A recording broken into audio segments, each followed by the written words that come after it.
प्यारे विद्यार्थियों, अज असी अरस्तू दे काव्य चिंतन बारे गल करांगे। जिवें कि तुसी इस तो पहला इस चैनल राही प्लेटो दे काव्य चिंतन बारे लैक्चर सुन चुके हो, तां अरस्तू दे काव्य चिंतन नूं भी प्लेटो दे काव्य चिंतन दे नाल जोड़ के समझिया जा सकदा है ते तुसी वो लैक्चर ऑलरेडी सुन चुके हो। अरस्तू दे काव्य चिंतन दे विच जिहड़े चार संकल्प मूल रूप दे विच जिहड़े ज़्यादा डिस्कस कीते जांदे आ, जिहदे विच पहला है अनुकरण सिद्धांत, उस तो बाद विरेचन बारे, त्रासदी बारे ते सधारणीकरण बारे गल कीती जांदी है। इस लैक्चर दे राही असी अरस्तू दे अनुकरण सिद्धांत बारे अज दे लैक्चर राही गल करांगे ते फिर अगले लैक्चरां दे विच असी त्रासदी बारे ते दूसरे संकल्पां बारे गल करांगे। तां अरस्तू बारे तुसीं जिहड़ा प्लेटो वाला लैक्चर सुनिया उहदे विच तुसीं इह सुनिया कि ओह बेसिकली यूनान दा दार्शनिक है ते अरस्तू महज दार्शनिक नहीं है, वो एक ਸਾਹਿਤ शास्त्री भी है। उस तो बिना उसनूं बायोलॉजी दा पितामह भी कहा जाता है, दर्जा प्राप्त है। अरस्तू बारे असल दे विच इह कहा जाता है कि उस दौर दे विच ज्ञान दीयां जिन्नियां भी शाखावां सी, अरस्तू ने लगभग हर शाखा बारे गल कीती। मतलब जो भी कुछ जानन योग सी वो अरस्तू दा विषय रहा, उस बारे अरस्तू ने गल कीती, उहनूं अरस्तू ने एड्रैस करन दी कोशिश कीती। वो प्लेटो दा विद्यार्थी है ते प्लेटो दे अनुकरण सिद्धांत नाल डायलॉग दे विच पैंदा है ते उहनूं बिल्कुल ही तब्दील करदा है, उहनूं उल्ट कर दिंदा है प्लेटो दे अनुकरण दे सिद्धांत नूं। तां जदों असीं अनुकरण सिद्धांत दी गल करदे हां तां असीं देखदे हां कि जिहड़ा अरस्तू है, अरस्तू दे अनुकरण सिद्धांत नूं जां अरस्तू दे कला चिंतन नूं इकल्ला कढ के उहदे बाकी काम नालों वखरा करके नहीं समझिया जा सकदा, क्योंकि अरस्तू ने जिन्ने भी खेत्रां 'च काम कीता ਉਹ ਸਾਰਿਆਂ ਨੂੰ ਅਸੀਂ ਇੱਕ ਪ੍ਰਬੰਧ ਦੇ ਵਿੱਚ ਬੰਨ ਕੇ ਦੇਖ ਸਕਦੇ ਹਾਂ। ਮੈਕਿਓਨ ਇਹਦੇ ਸੰਬੰਧ 'ਚ ਕਹਿੰਦਾ ਹੈ ਕਿ ਉਹਨੇ ਆਪਣੇ ਸਾਰੇ ਚਿੰਤਨ ਨੂੰ ਪ੍ਰਮੁੱਖ ਤੌਰ ਤੇ 3 ਭਾਗਾਂ ਦੇ ਵਿੱਚ ਵੰਡਿਆ। ਸਭ ਤੋਂ ਪਹਿਲਾਂ ਸਿਧਾਂਤਕ ਵਿਗਿਆਨ ਹੈ, ਜਿਹਦੇ ਵਿੱਚ ਗਣਿਤ ਸ਼ਾਸਤਰ, ਮੈਟਾਫਿਜ਼ਿਕਸ, ਐਸਟ੍ਰੋਨੋਮੀ ਤੇ ਭੌਤਿਕ ਵਿਗਿਆਨ ਆਦਿ ਨਾਲ ਸੰਬੰਧਿਤ ਉਹਦਾ ਜਿਹੜਾ ਚਿੰਤਨ ਹੈ ਉਹਨੂੰ ਸ਼ਾਮਿਲ ਕੀਤਾ ਜਾਂਦਾ ਹੈ। दूसरा व्यवहारिक विज्ञान है, जिहदे विच प्रमुख रूप च राजनीति ते नैतिक शास्त्र नाल जिहदा संबंध बनदा है। ते तीसरे असीं उहदे जदों ज्ञान खेतर नूं ओह डिफाइन करदा तां ओह उत्पादक विज्ञान है, जिसनूं अगों 2 हिस्सिਆਂ 'ਚ वंडदा है। एक दे विच उपयोगी कलावां नूं रखिया जांदा है ते दूसरे दे विच ओह ललित कलावां नूं रखदा है। इह मैकिओन दे अनुसार अरस्तू अपने सारे कामकार नूं इन्हां 3 भागां 'ਚ वंडदा है। साडा संबंध तीसरे भाग दे एक उप भाग नाल बनदा है, यानी कि उपयोग उत्पादक विज्ञान है जिहड़ा ਉਹਦੇ दूसरे भाग नाल ललित कलावां नाल, जिहदे नाल संबंधित ਉਹਦਾ अरस्तू दा जिहड़ा ग्रंथ पोइटिक्स है ਉਹ ਤੁਸੀਂ ਸਾਰਿਆਂ ਨੇ ਉਹਦੇ ਬਾਰੇ ਸੁਣਿਆ ਹੋਣਾ। बहुत जगत प्रसिद्ध ਉਹ एक किताब है ਤੇ ਖੋਜਾਰਥੀਆਂ ਦਾ ਮੰਨਣਾ ਇਹ ਹੈ ਕਿ ਉਹ ਅਰਸਤੂ ਦੇ ਲੈਕਚਰਸ ਦੇ ਨੋਟਸ ਨੇ ਜਿਹੜੇ ਉਹਨਾਂ ਦੇ ਉਹਦੇ ਵਿਦਿਆਰਥੀਆਂ ਨੇ ਤਿਆਰ ਕੀਤੇ ਨੇ। ਤੇ ਉਹ ਜਦੋਂ ਅਸੀਂ ਉਸ ਨੂੰ ਪੜ੍ਹਦੇ ਵੀ ਹਾਂ ਪੋਇਟਿਕਸ ਨੂੰ ਤਾਂ ਸਾਨੂੰ ਇਹ ਪਤਾ ਲੱਗਦਾ ਹੈ ਕਿ ਉਹ ਬਹੁਤ ਆਰਗੇਨਾਈਜ਼ਡ ਇੱਕ ਪਬਲਿਸ਼ ਫਾਰਮ ਦੇ ਵਿੱਚ ਨਹੀਂ ਹੈਗਾ, ਜਿਵੇਂ ਕਿਤਾਬ ਪਬਲਿਸ਼ ਕਰਵਾਈ ਜਾਂਦੀ ਆ, ਜਾਂ ਅਰਸਤੂ ਦੇ ਬਾਕੀ ਕੰਮਾਂ ਦੇ ਬਜਾਏ ਉਹ ਬਹੁਤਾ ਖਿੰਡਿਆ ਹੋਇਆ ਕਿਤੇ मतलब ऑर्गेनाइज्ड काम उवें नहीं हैगा। किते कोई गल शुरू हो जाती है, किते कोई गल शुरू हो जाती है, ते कोई बहुत लंबी चौड़ी भूमिका भी पोइटिक्स दी अरस्तू ने नहीं लिखी है।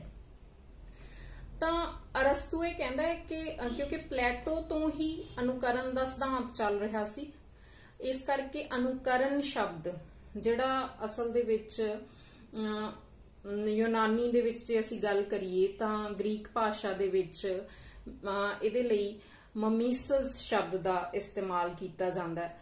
कुछ चिंतकां दा इह कहना भी है कि जिहड़ा मीसिस शब्द है इहदा इमीटेशन शब्द या अनुकरण शब्द शायद ठीक अनुवाद नहीं है। ਤੇ ਕਈਆਂ ਦਾ ਇਹ ਵੀ ਮੰਨਣਾ ਹੈ ਕਿ ਜੇਕਰ ਅਰਸਤੂ ਪਲੈਟੋ ਦੇ ਅਨੁਕਰਨ ਨੂੰ ਜਾਂ ਮਿਮੀਸਿਸ ਨੂੰ ਬਦਲ ਰਿਹਾ ਸੀ ਤਾਂ ਇਹ ਸ਼ਬਦ ਵੀ ਸੂਟੇਬਲ ਨਹੀਂ ਹੈ, ਉਹਨੇ ਉਹੀ ਸ਼ਬਦ ਕਿਉਂ ਅਪਣਾਇਆ, ਇਹਦੇ ਤੇ ਵੀ ਚਿੰਤਕਾਂ ਨੂੰ ਆਪੱਤੀ ਹੈ। ਸੋ ਐਨੀਵੇ ਸਾਡੇ ਕੋਲ ਇਹੀ ਸ਼ਬਦ ਹੈ ਤਾਂ ਅਸੀਂ ਇਹਨਾਂ ਸ਼ਬਦਾਂ ਦੇ ਹਵਾਲੇ ਨਾਲ ਹੀ ਗੱਲ ਕਰਾਂਗੇ ਕਿ ਮਿਮੀਸਿਸ ਨੂੰ ਅੰਗਰੇਜ਼ੀ ਦੇ ਵਿੱਚ ਇਮੀਟੇਸ਼ਨ ਤੇ ਫਿਰ ਅਸੀਂ ਜਦੋਂ ਪੰਜਾਬੀ ਦੇ ਵਿੱਚ ਉਹਦਾ ਅਨੁਵਾਦ ਕਰਦੇ ਹਾਂ ਤਾਂ ਸਾਡੇ ਕੋਲ ਅਨੁਕਰਨ ਬਣਦਾ ਹੈ। ਤਾਂ ਅਰਸਤੂ ਕਹਿੰਦਾ ਹੈ ਕਿ ਅਨੁਕਰਨ ਇੱਕ ਵਿਧੀ ਆ ਜਿਹਦੇ ਨਾਲ ਕਾਵ ਪੈਦਾ ਹੁੰਦਾ ਹੈ।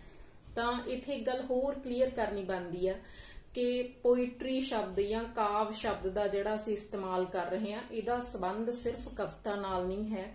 ਇਹ ਲਗਭਗ ਉਵੇਂ ਹੀ ਹੈ ਜਿਵੇਂ ਭਾਰਤੀ ਕਾਵ ਸ਼ਾਸਤਰ ਦੇ ਵਿੱਚ ਭਰਤ ਮੁਨੀ ਨੇ ਕਾਵ ਸ਼ਬਦ ਦਾ ਇਸਤੇਮਾਲ ਕੀਤਾ, ਜਾਂ ਜਿਵੇਂ ਅਸੀਂ ਉਹਦੇ ਵਿੱਚ ਕਾਵ ਨੂੰ ਮਤਲਬ ਬਹੁਤ ਸਾਰੀਆਂ ਜਿਹੜੀਆਂ ਲਿਟਰੇਰੀ ਫਾਰਮਸ ਨੇ ਉਹਦੇ ਲਈ ਸਮਝਦੇ ਹਾਂ, ਬਹੁਤ ਸਾਰੀਆਂ ਸਾਹਿਤ ਰੂਪਾਂ ਲਈ ਕਾਵ ਦਾ ਇਸਤੇਮਾਲ ਕਰਦੇ ਹਾਂ। ਤਾਂ ਇੱਥੇ ਵੀ ਕਾਵ ਤੋਂ ਭਾਵ ਜਿੱਥੇ ਜਿੱਥੇ ਅਸੀਂ ਪੋਇਟਰੀ, ਪੋਇਟ ਜਾਂ ਕਾਵ ਸ਼ਬਦ ਦਾ ਇਸਤੇਮਾਲ ਕਰਾਂਗੇ ਤਾਂ ਉਹਦਾ ਸੰਬੰਧ ਸਿਰਫ ਕਵਿਤਾ ਨਾਲ ਨਹੀਂ ਹੈ, ਜਿਹੜੀ ਇੱਕ ਵਿਸ਼ੇਸ਼ ਫਾਰਮ ਹੈ ਲਿਟਰੇਚਰ ਦੀ।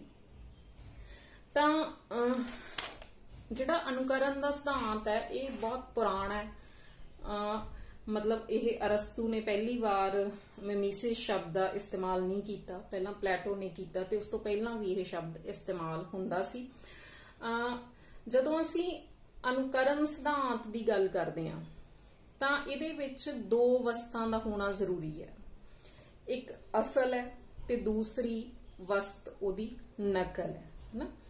ਤਾਂ ਜਦੋਂ ਅਸੀਂ ਪਲੈਟੋ ਦਾ ਅਨੁਕਰਨ ਪ੍ਰਕਿਰਿਆ ਸਮਝਦੇ ਹਾਂ, ਤੁਸੀਂ ਪਹਿਲਾਂ ਬੇਸ਼ੱਕ ਇਹ ਲੈਕਚਰ ਸੁਣ ਚੁੱਕੇ ਹੋ ਪਰ ਕੁਝ ਗੱਲਾਂ ਅਸੀਂ ਰਿਪੀਟ ਕਰਾਂਗੇ, ਤਾਂ ਉਹ ਕਾਵ ਨੂੰ ਤੀਜੇ ਦਰਜੇ ਤੇ ਰੱਖਦਾ ਹੈ ਅਸਲ ਨਾਲੋਂ। ਉਹਦੇ ਅਨੁਸਾਰ ਇੱਕ ਅਸਲ ਹੈ ਜਿਹਨੂੰ ਸਰਵ ਵਿਆਪਕ ਸੱਚ, ਵਿਚਾਰ, ਐਬਸੋਲਿਊਟ ਆਈਡੀਆ ਅਸੀਂ ਕਹਿ ਸਕਦੇ ਹਾਂ, ਜਿਹਨੂੰ ਤੁਸੀਂ ਬਹੁਤ ਸੌਖਿਆਂ ਸਮਝਣਾ ਹੋਵੇ ਤਾਂ ਰੱਬ ਕਹਿ ਸਕਦੇ ਹੋ, ਕੋਈ ਰੱਬੀ ਸ਼ੈ ਹੈ। ਤੇ ਜਿਹੜੀ ਇਹ ਭੌਤਿਕ ਸੰਸਾਰ ਹੈ ਪਲੈਟੋ ਦੇ ਅਨੁਸਾਰ, ਜਿਹੜਾ ਦਿਖਦਾ ਸੰਸਾਰ ਹੈ ਜਿਹਦੇ ਚ ਅਸੀਂ ਜਿਉਂ ਰਹੇ ਹਾਂ, ਇਹ ਭੌਤਿਕ ਸੰਸਾਰ ਉਸ ਅਸਲ ਸੱਚ ਦੀ ਨਕਲ ਹੈ, ਉਹਦਾ ਅਨੁਕਰਨ ਹੈ, ਉਹਦੀ ਕਾਪੀ ਹੈ। ਤੇ ਪਲੈਟੋ ਦੇ ਅਨੁਸਾਰ ਜਿਹੜਾ ਕਵੀ ਹੈ ਉਹ ਇਸ ਭੌਤਿਕ ਸੰਸਾਰ ਦੀ ਅੱਗੋਂ ਕਾਪੀ ਕਰਦਾ, ਯਾਨੀ ਉਹਦੇ ਅਨੁਸਾਰ ਇਹ ਅਸਲ ਸੱਚ ਨਾਲੋਂ ਤੀਜੀ ਥਾਂ ਤੇ ਜੋ ਕਾਵ ਦਾ ਸੱਚ ਹੈ, ਜੋ ਕਵੀ ਲਿਖਦਾ ਹੈ, ਜੋ ਕਵਿਤਾ ਦੇ ਵਿੱਚ ਹੈ, ਜੋ ਲਿਟਰੇਚਰ ਦੇ ਵਿੱਚ ਹੈ, ਉਹ ਤੀਜੇ ਥਾਂ ਤੇ ਹੈ। ਤਾਂ ਇਸੇ ਲਈ ਇਹਨੂੰ ਸ਼ੈਡੋ ਆਫ ਸ਼ੈਡੋਜ਼ ਬਹੁਤ ਫੇਮਸ ਇਸ ਦਾ ਇਸਤੇਮਾਲ ਕੀਤਾ ਜਾਂਦਾ ਹੈ। ਸ਼ੈਡੋ ਆਫ ਸ਼ੈਡੋਜ਼ ਕਿਹਾ ਜਾਂਦਾ ਪੋਇਟਰੀ ਨੂੰ, ਕਿਉਂਕਿ ਪਰਛਾਵੇਂ ਦਾ ਅੱਗੋਂ ਪਰਛਾਵਾਂ ਹੈ। ਅਸਲ ਸੱਚ ਪਲੈਟੋ ਦੇ ਲਈ ਕੋਈ ਹੋਰ ਹੈ, ਉਹ ਕਿਤੇ ਦੂਰ ਹੈ, ਉਹ ਇਸ ਭੌਤਿਕ ਸੰਸਾਰ ਇਹ ਜਿਹੜਾ ਭੌਤਿਕ ਸੰਸਾਰ ਹੈ ਇਹ ਉਹਦੀ ਨਕਲ ਹੈ। ਸੋ ਪਲੈਟੋ ਸਿਰਫ ਕਲਾ ਬਾਰੇ ਹੀ ਨਹੀਂ, ਕਿਉਂਕਿ ਅਸੀਂ ਇਹ ਗੱਲ ਕਰ ਰਹੇ ਹਾਂ ਕਿ ਸਾਰੀਆਂ ਚੀਜ਼ਾਂ ਜੁੜੀਆਂ ਹੋਈਆਂ ਫਲਸਫੇ ਦੇ ਨਾਲ, ਸਾਹਿਤ ਚਿੰਤਨ ਦੇ ਨਾਲ, ਤਾਂ ਪਲੈਟੋ ਸਿਰਫ ਕਲਾ ਬਾਰੇ ਹੀ ਇਹ ਗੱਲ ਨਹੀਂ ਕਰ ਰਿਹਾ, ਉਹ ਹਰ ਸ਼ੈ ਬਾਰੇ ਨਿਰਣਾ ਉਹਦੇ ਜਿਹੜਾ ਅਸੀਮ ਟਰੁੱਥ ਹੈ ਉਹਦੇ ਨਾਲ ਸੰਬੰਧਾਂ ਦੇ ਆਧਾਰ ਤੇ ਬਣਾਉਂਦਾ ਹੈ ਕਿ ਉਹ ਕਿੱਥੇ ਖੜਦਾ ਹੈ। ਸਿਰਫ ਕਲਾ ਬਾਰੇ ਹੀ ਨਹੀਂ, ਉਹ ਹਰ ਸ਼ੈ ਬਾਰੇ ਇਵੇਂ ਨਿਰਣਾ ਬਣਾਉਂਦਾ ਹੈ। ਔਰ ਇਸੇ ਲਈ ਕਿਉਂਕਿ ਉਹਨੂੰ ਲੱਗਦਾ ਹੈ ਕਿ ਜਿਹੜਾ ਪੋਇਟ ਹੈ ਉਹ ਬਹੁਤ ਦੂਰ ਹੈ ਰਿਐਲਿਟੀ ਤੋਂ, ਸਰਵ ਵਿਆਪਕ ਸੱਚ ਤੋਂ, ਤੀਜੇ ਥਾਂ ਤੇ ਹੈ, ਇਸ ਕਰਕੇ ਉਹ ਆਪਣੇ ਆਦਰਸ਼ਕ ਗਣਰਾਜ ਦੇ ਵਿੱਚ ਥਾਂ ਨਹੀਂ ਦੇਣਾ ਚਾਹੁੰਦਾ ਪੋਇਟਸ ਨੂੰ। ਉਹਨੂੰ ਲੱਗਦਾ ਹੈ ਕਿ ਇਹ ਨਕਲ ਕਰਨ ਵਾਲੇ ਬਹੁਤ ਨੀਵੇਂ ਦਰਜੇ ਦੇ ਲੋਕ ਨੇ, ਇਸ ਕਰਕੇ ਇਹਨਾਂ ਲਈ ਕੋਈ ਥਾਂ ਨਹੀਂ ਹੈ। ਤੇ ਉਹ ਇੱਕ ਤਰ੍ਹਾਂ ਦਾ ਐਲਾਨ ਕਰਦਾ ਹੈ ਕਿ ਅਸੀਂ ਆਪਣੀ ਧਰਤੀ ਦੇ ਲਈ ਚੈਂਪੀਅਨਸ ਚਾਹਾਂਗੇ, ਨਾ ਕਿ ਪੋਇਟਸ। ਸੋ ਹੁਣ ਜਿਹੜਾ ਅਰਸਤੂ ਹੈ ਉਹ ਪਲੈਟੋ ਦਾ ਵਿਦਿਆਰਥੀ ਹੈ, ਪਰ ਉਹ ਪਲੈਟੋ ਦੇ ਆਪਣੇ ਗੁਰੂ ਦੇ, ਆਪਣੇ ਅਧਿਆਪਕ ਦੇ ਜਿਹੜਾ ਸੰਕਲਪ ਹੈ ਅਨੁਕਰਨ, ਉਹਨੂੰ ਇਨ ਬਿਨ ਨਹੀਂ ਅਪਣਾਉਂਦਾ। ਉਹ ਸ਼ਬਦ ਤਾਂ ਉਹੀ ਰੱਖਦਾ ਮਿਮੀਸਿਸ। ਉਹ ਕਹਿੰਦਾ ਹੈ ਕਿ ਜੋ ਆਰਟ ਹੈ ਉਹ ਮਿਮੀਸਿਸ ਹੈ, वो अनुकरण है, वो इमिटेशन है, पर यह इन बिन नकल वर्गी चीज नहीं है जिवें कि प्लेटो समझदा सी। लगभग सारे चिंतक इस गल नाल सहमत ने कि प्लेटो का जिहड़ा अनुकरण है वो लगभग नकल का समानार्थी है। ते बहुत लंबा समा जिहड़ा अरस्तू का अनुकरण सी उहनूं भी आलोचक लगभग नकल वांगू ही समझते रहे। ते बहुत लंबा समा काव्य शास्त्र दे विच, काव्य चिंतन दे विच इसे तरह ही अनुकरण नूं देखिया जांदा रहा। इस चिंतन थोड़ा बहुत जिहड़े परिवर्तन आने शुरू हुए उहदे च प्लॉटिन्स ते प्रोकल्स दे प्रवेश की गल की जाती है कि प्रोकल्स ने कहा कि कवि क्योंकि दैवी रूप च आवेशित हुंदा, इस करके ओह उस सर्वव्यापक सच दे इस भौतिक सच नालों ज्यादा नेड़े हुंदा, तां इस करके असीं पोइट्स नूं थोड़ा सीरीयसली लै सकदे हां। तां इह गल जे तुसीं इहनूं जोड़ के देखना होवे, साडा हुण तक भी पंजाबी क्रिटिसिज्म दे विच इहो जे विचार मिलदे ने, रब्बी आवेश, दैवी आवेश, धुर की बाणी, ਜਿਹੜੇ लगभग उत्थे ਜਾਂਦੇ ਨੇ ਜਦੋਂ ਅਜੇ ਅਸੀਂ ਅਰਸਤੂ ਦੇ ਅਨੁਕਰਨ ਦੇ ਠੀਕ ਅਰਥਾਂ ਨੂੰ ਨਹੀਂ ਸਮਝਿਆ ਕਿ ਜਿਹੜਾ ਇੱਕ ਵਿਚਕਾਰਲਾ ਪੀਰੀਅਡ ਹੈ ਜਦੋਂ ਅਜੇ ਅਰਸਤੂ ਨੂੰ ਅਪਣਾਇਆ ਨਹੀਂ ਗਿਆ, ਅਰਸਤੂ ਦੇ ਅਨੁਕਰਨ ਸਿਧਾਂਤ ਨੂੰ ਉਵੇਂ ਨਹੀਂ ਸਮਝਿਆ ਗਿਆ, ਤਾਂ ਉਹਦੇ ਵਿੱਚ ਵੀ ਅਸੀਂ ਉਵੇਂ ਕਿ ਜਿਹੜਾ ਕਵੀ ਆ ਉਹ ਕੋਈ ਰੱਬੀ ਆਵੇਸ਼ ਹੁੰਦਾ ਉਹਦੇ ਚ, ਤੇ ਉਹ ਆਵੇਸ਼ ਚ ਪੋਇਟਰੀ ਲਿਖਦਾ, ਤੇ ਇਸ ਕਰਕੇ ਉਹ ਰੀਅਲ ਜਿਹੜਾ ਵਿਚਾਰ ਹੈ, ਜਿਹੜਾ ਸਰਵ ਵਿਆਪਕ ਸੱਚ ਆ, ਉਹਦੇ ਇਸ ਭੌਤਿਕ ਸੱਚ ਨਾਲੋਂ ਵਧੇਰੇ ਨੇੜੇ ਹੁੰਦਾ ਹੈ ਨਾ। ਤਾਂ ਇਸ ਤਰ੍ਹਾਂ ਦੇ ਵਿਚਾਰ ਵੀ ਉਦੋਂ ਹੀ ਆਉਣੇ ਸ਼ੁਰੂ ਹੋਏ, ਪਰ ਫਿਰ ਹੌਲੀ ਹੌਲੀ ਅਰਸਤੂ ਦਾ ਜਿਹੜਾ ਅਨੁਕਰਨ ਦਾ ਸਿਧਾਂਤ ਹੈ ਉਹਨੂੰ ਅਪਣਾਇਆ ਗਿਆ, ਤੇ ਅਰਸਤੂ ਇਸੇ ਲਈ ਜਿਹੜਾ ਪੱਛਮੀ ਕਾਵ ਚਿੰਤਨ ਆ ਉਹਦੇ ਚ ਬਹੁਤ ਆਪਣੀ ਤਰ੍ਹਾਂ ਦਾ ਵੱਢ ਪਾਉਣ ਵਾਲਾ ਇੱਕ ਚਿੰਤਕ ਹੈ। ਤੇ ਅਸਲ ਦੇ ਵਿੱਚ ਜੇ ਅਸੀਂ ਥੋੜਾ ਇਹਨੂੰ ਸਮਝਣਾ ਹੋਵੇ ਕਿ ਜਿਹੜਾ ਪੱਛਮੀ ਕਾਵ ਸ਼ਾਸਤਰ ਹੈ, ਨਿੱਠ ਕੇ ਕਾਵ ਬਾਰੇ ਚਿੰਤਨ ਕਰਨਾ, ਉਹ ਸ਼ਾਇਦ ਅਰਸਤੂ ਤੋਂ ਹੀ, ਬੇਸ਼ੱਕ ਪਲੇਟੋ, ਸੁਕਰਾਤ ਵੀ ਪਹਿਲਾਂ ਹੀ ਗੱਲਾਂ ਕਰ ਰਹੇ ਨੇ, ਪਰ ਜਿਹੜਾ ਨਿੱਠ ਕੇ ਇੱਕ ਪੂਰੀ ਦੇ ਪੂਰੀ ਹੋਰ ਵੀ ਸਾਨੂੰ ਇਹਦੇ ਬਾਰੇ ਗ੍ਰੰਥ ਪ੍ਰਾਪਤ ਹੁੰਦਾ ਹੈ। ਹਾਲਾਂਕਿ ਕਾਮੇਡੀ ਵਾਲਾ ਹਿੱਸਾ ਪੋਇਟਿਕਸ ਦਾ ਇਹ ਕਿਹਾ ਜਾਂਦਾ ਹੈ ਕਿ ਨਹੀਂ ਮਿਲਦਾ, ਗੁੰਮ ਗਵਾਚ ਗਿਆ, ਤਾਂ ਅਰਸਤੂ ਦਾ ਪੱਛਮੀ ਕਾਵ ਸ਼ਾਸਤਰ ਦੇ ਵਿੱਚ ਬਹੁਤ ਵੱਡਾ ਥਾਂ ਬਣਦਾ ਹੈ। ਹੁਣ ਅਸੀਂ ਅਰਸਤੂ ਦੇ ਅਨੁਕਰਨ ਸਿਧਾਂਤ ਬਾਰੇ ਗੱਲ ਕਰਾਂਗੇ। ਅਰਸਤੂ ਦੇ ਕਾਵ ਸ਼ਾਸਤਰ ਚ ਉਹਦੀ ਜਿਹੜੀ ਕਾਵ ਦੀ ਪਰਿਭਾਸ਼ਾ ਹੈ ਉਹੀ ਅਨੁਕਰਨ ਨਾਲ ਸੰਬੰਧਿਤ ਹੈ। ਅਰਸਤੂ ਦੇ ਅਨੁਸਾਰ ਜਿਹੜਾ ਕਾਵ ਹੈ ਉਹਦੇ ਪੈਦਾ ਹੋਣ ਦੇ ਹੀ ਦੋ ਕਾਰਨ ਹੈ। ਇੱਕ ਕਾਰਨ ਤਾਂ ਉਹ ਇਹ ਦੱਸਦਾ ਹੈ ਕਿ ਜਿਹੜਾ ਅਨੁਕਰਨ ਹੈ ਉਹ ਮਨੁੱਖ ਦੀ ਬਹੁਤ ਸੁਭਾਵਿਕ ਰੁਚੀ ਹੈ।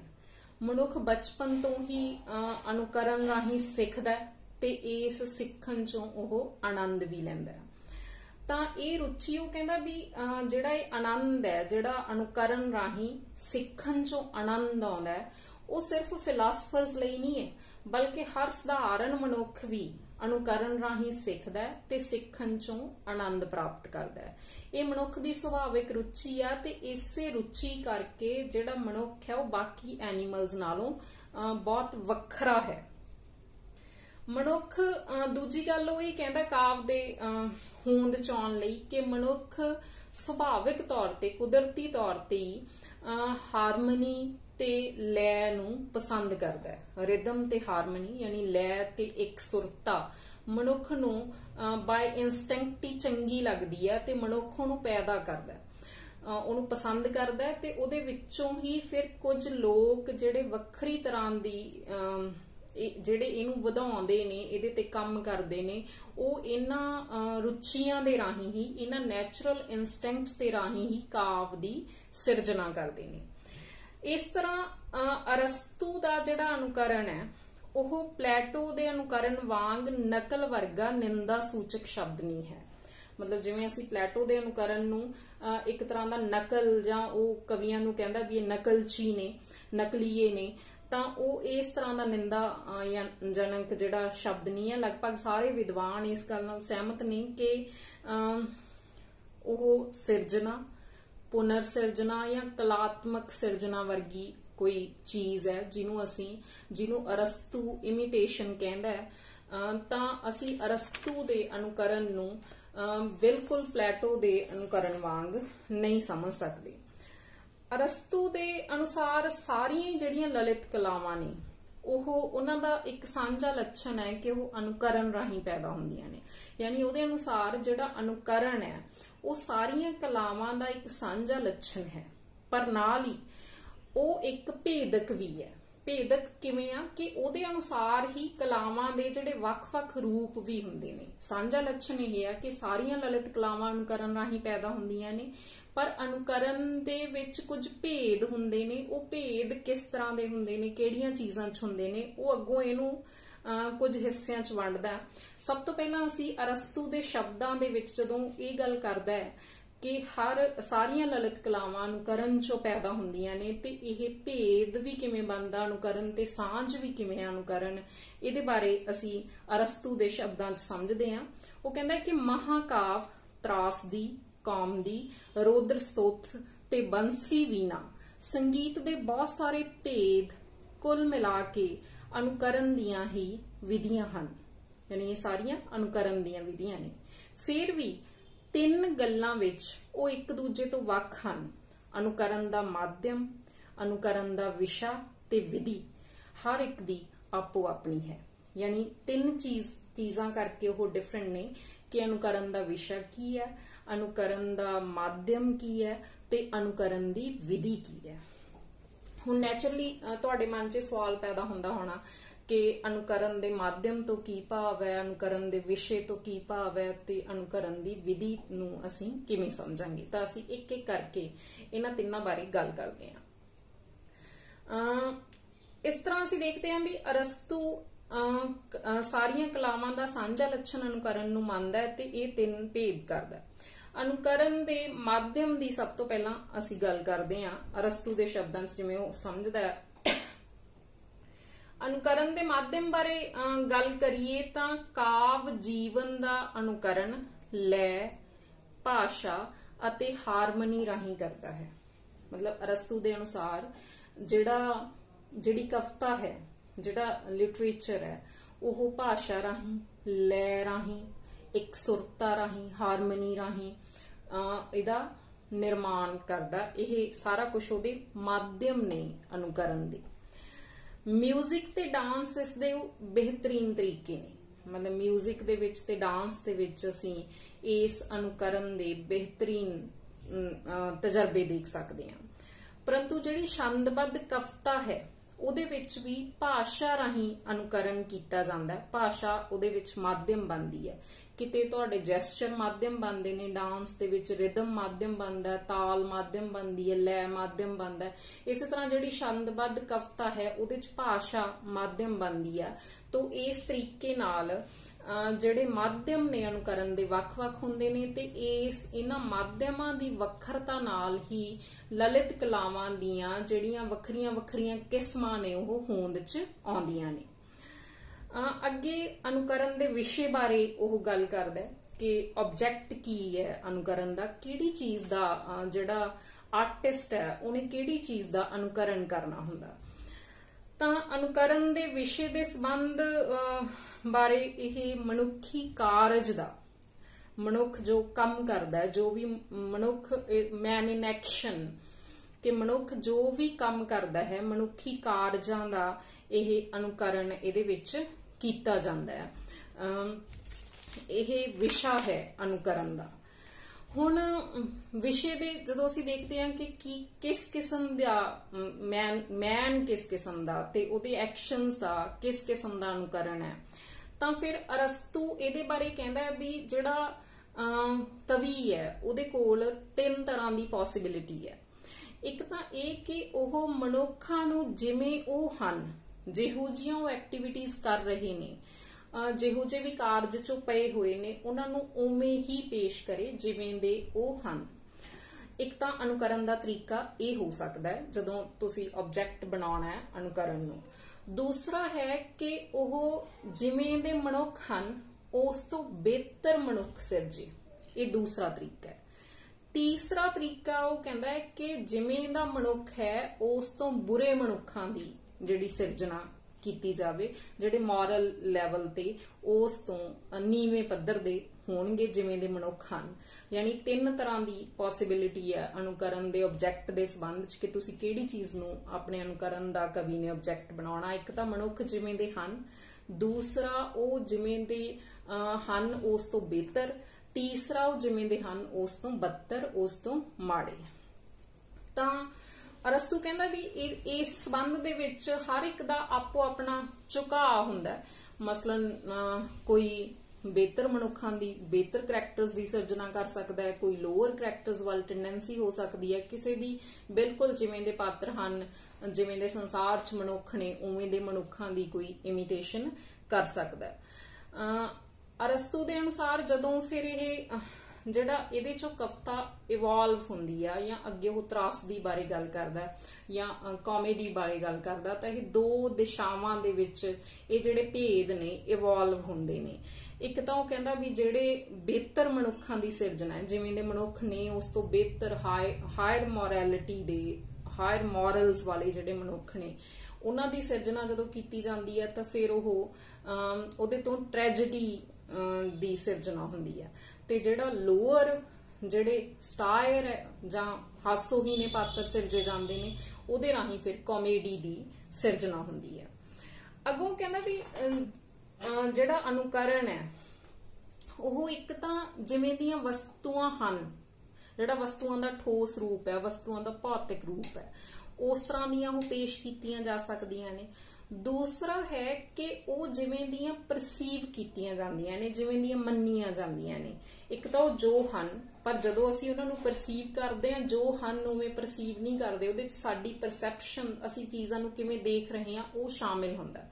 ਤਾਂ ਦੂਸਰਾ ਤਰੀਕਾ ਇਹ ਹੈ ਕਿ ਜਿਵੇਂ ਉਹ ਮੰਨੀਆਂ ਜਾਂਦੀਆਂ, ਜਿਵੇਂ ਉਹ ਗ੍ਰਹਿਣ ਕੀਤੀਆਂ ਜਾਂਦੀਆਂ, ਅਸੀਂ ਉਸ ਦਾ ਅਨੁਕਰਨ ਕਰੀਏ। ਤੀਸਰਾ ਹੈ ਕਿ ਜਿਵੇਂ ਦੀਆਂ ਉਹ ਹੋਣੀਆਂ ਚਾਹੀਦੀਆਂ ਨੇ ਜਾਂ ਮਨੁੱਖ ਜਿਵੇਂ ਦਾ ਹੋਣਾ ਚਾਹੀਦਾ ਹੈ ਨਾ, ਆਦਰਸ਼ ਰੂਪ ਹੈ ਜੋ ਭੌਤਿਕ ਵਸਤੂਆਂ ਦਾ, ਅਸੀਂ ਉਸ ਰੂਪ ਦਾ ਅਨੁਕਰਨ ਕਰੀਏ।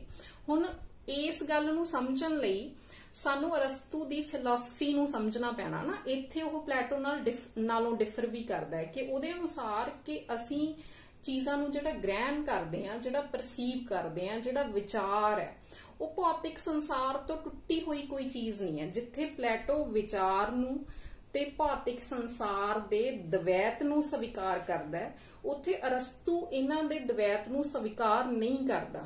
ਉਹ ਕਹਿੰਦਾ ਕਿ ਹਰ ਭੌਤਿਕ ਆਕਾਰ ਦੇ ਵਿੱਚ ਕੁਝ ਹੋਰ ਹੋਣ ਦੀ ਸੰਭਾਵਨਾ ਪਈ ਹੁੰਦੀ ਹੈ, ਪਰ ਉਸ ਤੋਂ ਬਾਹਰ ਕੋਈ ਵਿਚਾਰ ਨਹੀਂ ਹੈ। ਭੌਤਿਕ ਸੰਸਾਰ ਤੋਂ ਬਾਹਰ ਕੋਈ ਵਿਚਾਰ ਨਹੀਂ ਹੈ ਤੇ ਜਿਹੜੇ ਸਾਰੇ ਵਿਚਾਰ ਉਹ ਭੌਤਿਕ ਸੰਸਾਰ ਨਾਲ ਸੰਬੰਧਿਤ ਹੈ। ਜਿਹੜਾ ਵਿਚਾਰ ਹੈ ਉਹ ਬੇਸ਼ੱਕ ਮਾਨਸਿਕ ਤੇ ਕਾਲਪਨਿਕ ਧਰਾਤਲ ਤੇ ਹੈ, ਪਰ ਉਹਦਾ ਸੰਬੰਧ ਫਿਰ ਉਸ ਭੌਤਿਕ ਵਸਤ ਨਾਲ ਹੀ ਜਾ ਕੇ ਬਣਦਾ ਹੈ। ਤਾਂ ਜਦੋਂ ਇਸ ਤਰ੍ਹਾਂ ਦੇ ਅਨੁਕਰਨ ਦੀ ਗੱਲ ਕਰਦਾ ਤਾਂ ਚਾਹੇ ਜਿਹੜੀ ਤੁਹਾਡੀ ਪਰਸੈਪਸ਼ਨ ਹੈ, ਜਿਹੜੀ ਸਾਡੀ ਕਲਪਨਾ ਹੋਊਗੀ, ਉਹ ਹੋਊਗੀ ਤਾਂ ਬਹੁਤ ਕਾਲਪਨਿਕ ਤੇ ਭਾਵਾਤਮਕ ਹੈ ਨਾ, ਬਹੁਤ ਭੌਤਿਕ ਨਹੀਂ ਹੋਊਗੀ, ਪਰ ਉਹਦਾ ਜਿਹੜਾ ਮੁੱਢ ਹੈ ਜਾਂ ਉਹਨੇ ਐਂਡ 'ਚ ਜੋ ਹੋਣਾ ਹੈ ਉਹਦਾ ਸੰਬੰਧ ਭੌਤਿਕਤਾ ਦੇ ਨਾਲ ਹੀ ਬਣਦਾ ਹੈ। ਅੱਗੇ ਅਸੀਂ ਅਨੁਕਰਨ ਦੇ ਮਾਧਿਅਮ ਬਾਰੇ ਗੱਲ ਕਰ ਚੁੱਕੇ ਹਾਂ, ਅਸੀਂ ਅਨੁਕਰਨ ਦੇ ਆਬਜੈਕਟ ਬਾਰੇ, ਵਿਸ਼ੇ ਬਾਰੇ ਗੱਲ ਕਰ ਚੁੱਕੇ ਹਾਂ। ਤੀਸਰਾ ਉਹ ਕਹਿੰਦਾ ਅਨੁਕਰਨ ਦੀ ਵਿਧੀਆਂ ਬਾਰੇ, ਜਿਹਦੇ ਹਿਸਾਬ ਨਾਲ ਅੱਗੋਂ ਫੇਰ ਡਿਫਰੈਂਟ ਚੀਜ਼ਾਂ ਹੋਂਦ ਚ ਆਉਣੀਆਂ ਹੁੰਦੀਆਂ, ਡਿਫਰੈਂਟ ਸਾਹਿਤ ਹੋਂਦ ਚ ਆਉਣਾ ਜਾਂ ਡਿਫਰੈਂਟ ਤਰ੍ਹਾਂ ਦੀਆਂ ਫਾਰਮਸ ਹੋਂਦ ਚ ਆਉਣੀਆਂ ਨੇ। ਤਾਂ ਉਹ ਕਹਿੰਦਾ ਵੀ ਜਿਹੜੀ ਅਨੁਕਰਨ ਦੀ ਵਿਧੀ ਆ ਉਹਦੇ ਵਿੱਚ ਇੱਕ ਤਾਂ ਜਿਹੜਾ ਪੋਇਟ ਹੈ ਉਹ ਖੁਦ ਆਪ ਬੋਲ ਸਕਦਾ, ਉੱਤਮ ਪੁਰਖ ਦੇ ਵਿੱਚ ਐਜ਼ ਫਰਸਟ ਪਰਸਨ ਆਪ ਪਾਰਟਿਸਿਪੇਟ ਕਰ ਸਕਦਾ, ਆਪ ਆਪਣੀ ਲਿਖਤ ਦੇ ਵਿੱਚ ਉਹ ਬੋਲਦਾ ਹੋ ਸਕਦਾ। ਦੂਸਰੀ ਵਿਧੀ ਹੈ ਕਿ ਉਹ ਆਪ ਨਾ ਬੋਲੇ, ਕੋਈ ਸੈਕਿੰਡ ਪਰਸਨ, ਕੋਈ ਨਰੇਟਰ ਬਣਾਵੇ ਤੇ ਉਹ ਫਿਰ ਅੱਗੋਂ ਸਾਰੀ ਜਿਹੜੀ ਕਥਾ ਹੈ ਉਹ ਸੁਣਾਵੇ। ਆਪ ਪੋਇਟ ਹੈ ਜਿਹੜਾ ਉਹ ਐਬਸੈਂਟ ਰਹੇ, ਪਿੱਛੇ ਰਹੇ, ਤੇ ਕੋਈ ਨਰੇਟਰ ਦਾ, ਕੋਈ ਸੈਕਿੰਡ ਪਰਸਨ ਦਾ ਯੂਜ਼ ਕਰੇ। ਇਹ ਦੂਸਰੀ ਵਿਧੀ ਹੋ ਸਕਦੀ ਹੈ ਅਨੁਕਰਨ ਦੀ।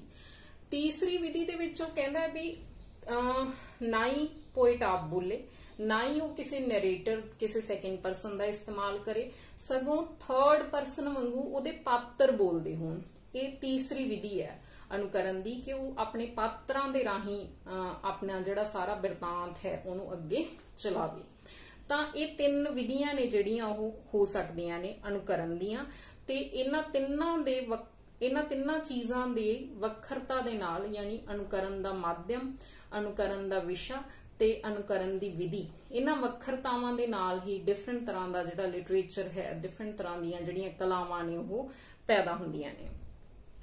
ਅਰਸਤੂ ਦੇ ਅਨੁਸਾਰ ਜਿਹੜਾ ਪੋਇਟ ਹੈ ਉਹਦੇ ਸਾਹਮਣੇ ਕਈ ਤਰ੍ਹਾਂ ਦੀਆਂ ਡਿਫਿਕਲਟੀਜ਼ ਹੁੰਦੀਆਂ ਨੇ। ਮਤਲਬ ਜਦੋਂ ਅਸੀਂ ਅਰਸਤੂ ਦੀ ਪੋਇਟਿਕਸ ਪੜ੍ਹਦੇ ਹਾਂ, ਮੈਂ ਵੈਸੇ ਗੱਲ ਕਰ ਰਹੀ ਹਾਂ ਕਿ ਪਹਿਲੇ 4 ਚੈਪਟਰਸ ਦੇ ਵਿੱਚ ਉਹ ਇਮੀਟੇਸ਼ਨ ਬਾਰੇ ਗੱਲ ਕਰਦਾ, ਪਰ ਉਹ ਵੀ ਬਹੁਤ ਬਿਖਰੀ ਹੋਈ ਆ।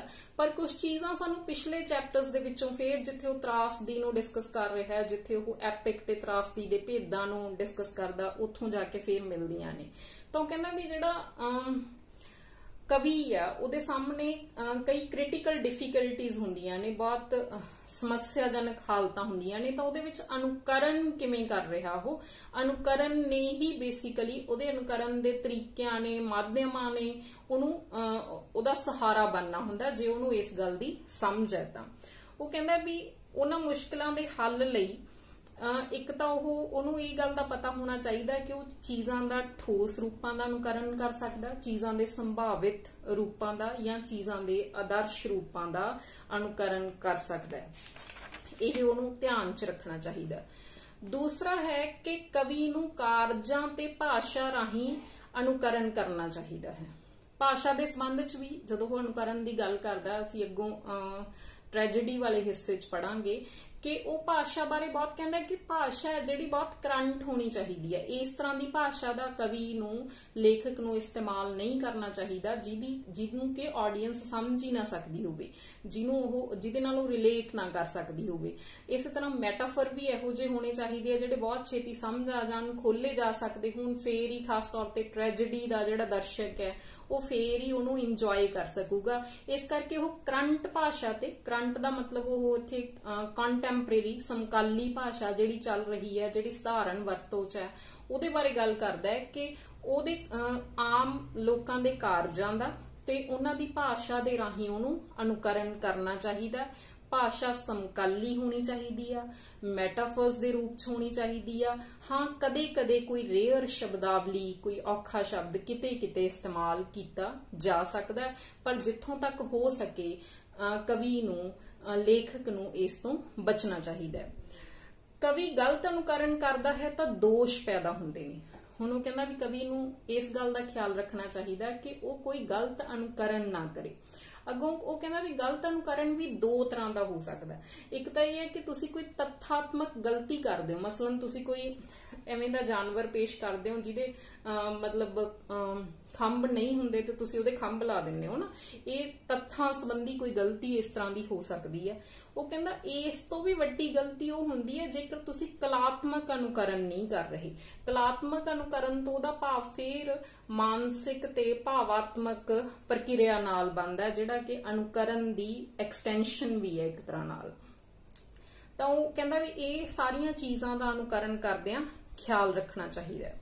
ਤੇ ਜਦੋਂ ਅਨੁਕਰਨ ਉਹਦੇ ਲਈ ਇੰਨਾ ਇੰਪੋਰਟੈਂਟ ਹੈ ਕਿ ਜਦੋਂ ਉਹਦੇ ਆਲੇ ਦੁਆਲੇ ਆਲੋਚਕ ਕਵੀ ਬਾਰੇ ਜਾਂ ਕਵਿਤਾ ਬਾਰੇ ਇਸ ਤਰ੍ਹਾਂ ਦੀਆਂ ਬਹਿਸਾਂ 'ਚ ਪਏ ਹੋਏ ਸੀ ਕਿ ਇਸ ਕਵਿਤਾ ਦੇ ਵਿੱਚ ਅੰਤਰ ਵਿਰੋਧ ਨੇ, ਇਹ ਕਵਿਤਾ ਨੈਤਿਕ ਮੁੱਲਾਂ ਦੀ ਰਾਖੀ ਨਹੀਂ ਕਰਦੀ ਜਾਂ ਫਲਾਣ, ਮਤਲਬ ਇਸ ਤਰ੍ਹਾਂ ਦੀਆਂ ਗੱਲਾਂ, ਜਾਂ ਇਹ ਅਸੰਭਵ ਹੈ। ਅਰਸਤੂ ਦੇ ਲਈ ਉਹ ਕਹਿੰਦਾ ਵੀ ਕਾਵ ਦਾ ਸਿਰਫ ਇੱਕੋ ਹੀ ਮਕਸਦ ਹੈ, ਇੱਕੋ ਹੀ ਪਰਪਸ ਹੈ, ਉਹ ਹੈ ਅਨੁਕਰਨ ਕਰਨਾ।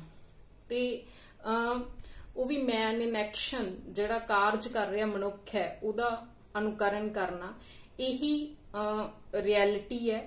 ਰਿਐਲਿਟੀ ਦਾ ਅਨੁਕਰਨ ਕਰਨਾ ਉਹਦਾ ਮਕਸਦ ਹੋਣਾ ਚਾਹੀਦਾ ਹੈ। ਇਹਦੇ ਤੋਂ ਹੀ ਕਹਿੰਦਾ ਉਹਦੇ ਬਾਰੇ ਅਸੀਂ ਕੋਈ ਫੈਸਲਾ ਕਰ ਸਕਾਂਗੇ ਕਿ ਉਹ ਰਿਐਲਿਟੀ ਦਾ, ਹੁਣ ਰਿਐਲਿਟੀ ਦੇ ਵਿੱਚ ਸਿਰਫ ਭੌਤਿਕ ਹੋਂਦ ਨਹੀਂ ਹੈ, ਰਿਐਲਿਟੀ ਦੇ ਵਿੱਚ ਸੂਖਮ ਹੋਂਦ, ਸਾਡੇ ਮਾਨਸਿਕ ਜਗਤ ਦੀਆਂ ਚੀਜ਼ਾਂ ਵੀ, ਸਾਡੀਆਂ ਕਲਪਨਾਵਾਂ, ਸਾਡੀਆਂ ਭਾਵਨਾਵਾਂ ਵੀ ਸ਼ਾਮਿਲ ਹੈ। ਉਹਨੂੰ ਵੀ ਅਰਸਤੂ ਰਿਐਲਿਟੀ ਦਾ ਹਿੱਸਾ ਹੀ ਮੰਨਦਾ ਹੈ। ਇਸ ਤਰ੍ਹਾਂ ਅਸੀਂ ਦੇਖਦੇ ਹਾਂ ਕਿ ਅਰਸਤੂ ਦੀ ਸਿਰਜਣ ਪ੍ਰਕਿਰਿਆ, ਜਿਹੜਾ ਪਲੈਟੋ ਦਾ ਪ੍ਰਥਮ ਸਥਾਨ ਪ੍ਰਾਪਤ ਵਿਚਾਰ ਜਗਤ ਸੀ, ਉਹਨੂੰ ਬਿਲਕੁਲ ਹੀ ਉਸ ਤਰ੍ਹਾਂ ਦਾ ਜਿਹੜਾ ਇੱਕ ਬਿਲਕੁਲ ਡਿਫਰੈਂਟ ਚੀਜ਼ ਪਈ ਆ, ਜਿਹੜਾ ਦਵੈਤ ਆ ਉਹਦਾ ਭੌਤਿਕ ਸੰਸਾਰ ਨਾਲੋਂ, ਉਹਦੇ ਤੋਂ ਖਿੱਚ ਕੇ ਭੌਤਿਕ ਸੰਸਾਰ ਦਾ ਹਿੱਸਾ ਬਣਾ ਲੈਂਦੀ ਹੈ ਇਹ ਜਿਹੜੀ ਕਾਵ ਪ੍ਰਕਿਰਿਆ ਹੈ। ਤੇ ਉਹ ਕਹਿੰਦਾ ਹੈ ਕਿ ਕਾਵ ਦੇ ਸਾਰੇ ਭੇਦਾਂ ਨੂੰ ਉਹਨਾਂ ਦੀ ਆਪਣੀ ਪ੍ਰਕਿਰਤੀ ਦੀ ਦ੍ਰਿਸ਼ਟੀ ਤੋਂ ਦੇਖਿਆ ਜਾਣਾ ਚਾਹੀਦਾ, ਨਾ ਕਿ ਕਿਸੇ ਹੋਰ ਐਬਸੋਲਿਊਟ ਸੱਚ ਨਾਲ ਉਹਦਾ ਕੰਪੈਰੀਜ਼ਨ ਹੋਣਾ ਚਾਹੀਦਾ ਹੈ। ਅੱਗੋਂ ਜਦੋਂ ਅਸੀਂ ਪੋਇਟਿਕਸ ਦੇ ਵਿੱਚ ਇੱਕ ਹਿੱਸੇ 'ਚ ਜੇ ਅਸੀਂ ਇਹਨੂੰ ਸਮਝਣਾ ਹੋਵੇ ਤਾਂ ਉਹ ਜਿਹੜਾ ਸਿੱਖਿਆ ਤੇ ਆਨੰਦ ਦੀ ਗੱਲ ਕਰਦਾ ਹੈ ਇਮੀਟੇਸ਼ਨ ਰਾਹੀਂ, ਤਾਂ ਜੇਕਰ ਅਸੀਂ ਇਹਨੂੰ ਦੇਖੀਏ ਤਾਂ ਉਹ ਪਾਠਕ, ਦਰਸ਼ਕ ਜਾਂ ਸਰੋਤੇ ਨੂੰ ਵੀ ਇਹਦੇ ਰਾਹੀਂ ਵਿੱਚ ਸ਼ਾਮਿਲ ਕਰ ਲੈਂਦਾ। ਉਹ ਕਹਿੰਦਾ ਵੀ ਕਾਵ ਦੇ ਦਰਸ਼ਕ ਨੂੰ ਜਿਹੜਾ ਆਨੰਦ ਪ੍ਰਾਪਤ ਹੁੰਦਾ ਜਾਂ ਸਰੋਤੇ ਨੂੰ ਜਿਹੜਾ ਆਨੰਦ ਪ੍ਰਾਪਤ ਹੁੰਦਾ ਜਾਂ ਰੀਡਰ ਨੂੰ ਜਿਹੜਾ ਆਨੰਦ ਪ੍ਰਾਪਤ ਹੁੰਦਾ, ਉਸ ਦੇ ਪਿੱਛੇ ਵੀ ਅਨੁਕਰਨ ਹੈ। ਕਿਉਂਕਿ ਸਾਨੂੰ ਚੀਜ਼ਾਂ ਜਿਹੜੀਆਂ ਜਦੋਂ ਅਸੀਂ ਪਛਾਣ ਲੈਂਦੇ ਆ ਰਿਐਲਿਟੀ ਚੋਂ, ਜੀਵਨ ਵਿਚਲੀਆਂ ਜਾਣੀਆਂ ਪਛਾਣੀਆਂ ਚੀਜ਼ਾਂ ਨੂੰ ਜਦੋਂ ਅਸੀਂ ਆਰਟ ਦੇ ਰਾਹੀਂ ਸਿਆਣ ਲੈਂਦੇ ਆ ਕਿ ਇਵੇਂ ਦੀ ਚੀਜ਼ ਰਿਐਲਿਟੀ 'ਚ ਇਵੇਂ ਹੋਈ ਸੀ, ਤਾਂ ਉਦੋਂ ਸਾਨੂੰ ਆਨੰਦ ਆਉਂਦਾ ਹੈ। ਤਾਂ ਪਾਠਕ ਵੀ ਉਹੀ ਆਨੰਦ ਮਹਿਸੂਸ ਕਰਦਾ, ਜਿਹਦੇ ਚੋਂ ਅੱਗੇ ਅਸੀਂ ਗੱਲ ਕਰਾਂਗੇ ਕਿ ਕਿਵੇਂ ਪੀਟੀ ਤੇ ਫੀਅਰ ਪੈਦਾ ਹੁੰਦੇ ਨੇ ਤੇ ਉਹ ਵਿਰੇਚਨ ਦਾ ਜਿਹੜਾ ਸਿਧਾਂਤ ਹੈ। ਇੱਕ ਜਿਹੜੀ ਲਾਸਟ ਗੱਲ ਇੱਥੇ ਸਾਡੀ ਅਨੁਕਰਨ ਸਿਧਾਂਤ ਦੀ ਮਹੱਤਤਾ ਬਾਰੇ ਜਾਂ ਅਰਸਤੂ ਦੇ ਅਨੁਕਰਨ ਸਿਧਾਂਤ ਦੀ ਮਹੱਤਤਾ ਨੂੰ ਸਮਝਣ ਬਾਰੇ ਕਰਨੀ ਬਣਦੀ ਹੈ ਕਿ ਉਹ ਅਨੁਕਰਨ ਦੇ ਸਿਰਜਣਾਤਮਕ ਅਰਥਾਂ ਕਾਰਨ ਹੀ ਪੋਇਟਰੀ ਨੂੰ ਫਲਸਫੇ ਦੇ ਹਿਸਟਰੀ ਨਾਲੋਂ ਵਧੇਰੇ ਨੇੜੇ ਮੰਨਦਾ ਹੈ। ਉਹ ਕਹਿੰਦਾ ਕਿ ਜਿਹੜਾ ਕਾਵ ਸੱਚ ਹੈ ਉਹ ਜਿਹੜਾ ਖਾਸ ਸੱਚ ਹੁੰਦਾ ਜਾਂ ਹਿਸਟਰੀ ਦਾ ਕਿਸੇ ਸਮੇਂ ਦਾ ਸੱਚ ਹੁੰਦਾ, ਉਹਦੇ ਨਾਲੋਂ ਜ਼ਿਆਦਾ ਇੰਪੋਰਟੈਂਟ ਹੁੰਦਾ ਤੇ ਫਲਸਫੇ ਦੇ ਵਧੇਰੇ ਨੇੜੇ ਹੁੰਦਾ। ਉਹਦਾ ਕਾਰਨ ਇਹੀ ਹੈ ਕਿ ਉਹ ਇਹਨੂੰ ਅਨੁਕਰਨ ਨੂੰ ਸਿਰਜਣਾਤਮਕ ਅਰਥਾਂ 'ਚ ਸਮਝਦਾ, ਕਿਉਂਕਿ ਇਤਿਹਾਸਿਕ ਸੱਚ ਤੱਥਾਂ ਤੇ ਆਧਾਰਿਤ ਹੋਣ ਕਰਕੇ ਖਾਸ ਸਮੇਂ ਤੇ ਸਥਾਨ ਨਾਲ ਬੱਝਾ ਹੁੰਦਾ, ਜਦੋਂ ਕਿ ਕਾਵਿਕ ਸੱਚ ਹੈ ਜਿਹੜਾ ਉਹਦੇ 'ਚ ਸੰਭਾਵਿਤ ਅਤੇ ਆਦਰਸ਼ ਦਾ ਅਨੁਕਰਨ ਵੀ ਸ਼ਾਮਿਲ ਕੀਤਾ ਹੋਇਆ ਹੁੰਦਾ, ਜੋ ਨਹੀਂ ਵਾਪਰਿਆ ਪਰ ਜੋ ਸੰਭਾਵਨਾ ਹੈ, ਜੋ ਆਦਰਸ਼ ਸਥਿਤੀਆਂ ਹੋ ਸਕਦੀਆਂ ਨੇ, ਕਾਵ ਸੱਚ ਦੇ ਵਿੱਚ ਉਹ ਵੀ ਸ਼ਾਮਿਲ ਹੁੰਦੀਆਂ ਨੇ, ਜਦੋਂ ਕਿ ਇਤਿਹਾਸਿਕ ਸੱਚ ਦੇ ਵਿੱਚ ਸਿਰਫ ਤੱਥਾਂ ਦੀ, ਕਿਸੇ ਸਮੇਂ ਤੇ ਸਥਾਨ ਨਾਲ ਜੁੜੇ ਹੋਏ ਤੱਥਾਂ ਦੀ ਸੂਚਨਾ ਹੁੰਦੀ ਹੈ। ਇਸੇ ਕਰਕੇ ਉਹ ਕਹਿੰਦਾ ਹੈ ਕਿ ਕਾਵਿਕ ਸੱਚ ਹੈ ਜਿਹੜਾ ਉਹ ਵਧੇਰੇ ਸੁੰਦਰ ਤੇ ਵਧੇਰੇ ਉਤਕ੍ਰਿਸ਼ਟ ਹੁੰਦਾ, ਵਧੇਰੇ ਚੰਗਾ ਸੱਚ ਹੁੰਦਾ ਤੇ ਮਾਨਵਤਾ ਦੇ ਵਧੇਰੇ ਨੇੜਲਾ ਸੱਚ ਹੁੰਦਾ ਤੇ ਉਹ ਵੱਧ ਸਰਵ ਵਿਆਪਕ ਵੀ ਹੁੰਦਾ ਹੈ ਇਤਿਹਾਸਿਕ ਸੱਚ ਨਾਲੋਂ। ਔਰ ਇਥੋਂ ਹੀ ਸਾਨੂੰ ਉਹਦੇ ਅਨੁਕਰਨ ਦੀ ਸਿਰਜਣਾਤਮਕ ਅਨੁਕਰਨ ਕਿਵੇਂ ਹੈ ਉਹ ਜਾਂ ਕਾਲਪਨਿਕ ਅਨੁਕਰਨ ਕਿਵੇਂ ਹੈ ਉਹ, ਇਹ ਗੱਲ ਸਮਝ ਆਉਂਦੀ ਹੈ। ਉਹ ਅਰਸਤੂ ਦੇ ਇਸ ਸਿਧਾਂਤ ਦੀ ਖਾਸ ਤੌਰ ਤੇ ਜਿਵੇਂ ਅਸੀਂ ਪਹਿਲਾਂ ਗੱਲ ਕਰ ਚੁੱਕੇ ਹਾਂ, ਮਿਮੀਸਿਸ ਬਾਰੇ ਆਲੋਚਨਾ ਹੁੰਦੀ ਹੈ ਕਿ ਉਹੀ ਸ਼ਬਦ ਜਿਹਦਾ ਅਰਥ ਮਿਮਿਕਰੀ ਵਰਗਾ ਕੁਝ ਸੀ, ਹਨਾ, ਮਿਮਿਕਰੀ ਦੇ ਬਹੁਤ ਨੇੜੇ ਸੀ, ਉਹੀ ਸ਼ਬਦ ਕਿਉਂ ਅਪਣਾਇਆ ਗਿਆ। ਫਿਰ ਅੱਗੋਂ ਇਹ ਵੀ ਕਿਹਾ ਜਾਂਦਾ ਹੈ ਕਿ ਇਮੀਟੇਸ਼ਨ ਵੀ ਮਿਮੀਸਿਸ ਦੇ ਸ਼ਾਇਦ ਠੀਕ ਬਹੁਤ ਨੇੜਲਾ ਸ਼ਬਦ ਨਹੀਂ ਹੈਗਾ, ਜਾਂ ਭੌਤਿਕ ਜਗਤ ਨੂੰ ਬਹੁਤ ਜ਼ਿਆਦਾ ਇੰਪੋਰਟੈਂਸ ਦੇਣ ਦੇ ਵੀ ਉਹਦੇ ਤੇ ਦੋਸ਼ ਲੱਗਦੇ ਨੇ।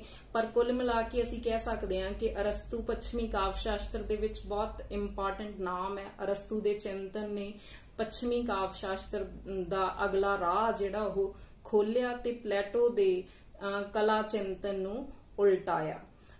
ਅਗਲੇ ਲੈਕਚਰ ਦੇ ਵਿੱਚ ਅਸੀਂ ਤਰਾਸਦੀ ਬਾਰੇ, ਐਪਿਕ ਬਾਰੇ ਤੇ ਕੁਝ ਹੋਰ ਗੱਲਾਂ ਕਰਾਂਗੇ। ਸ਼ੁਕਰੀਆ।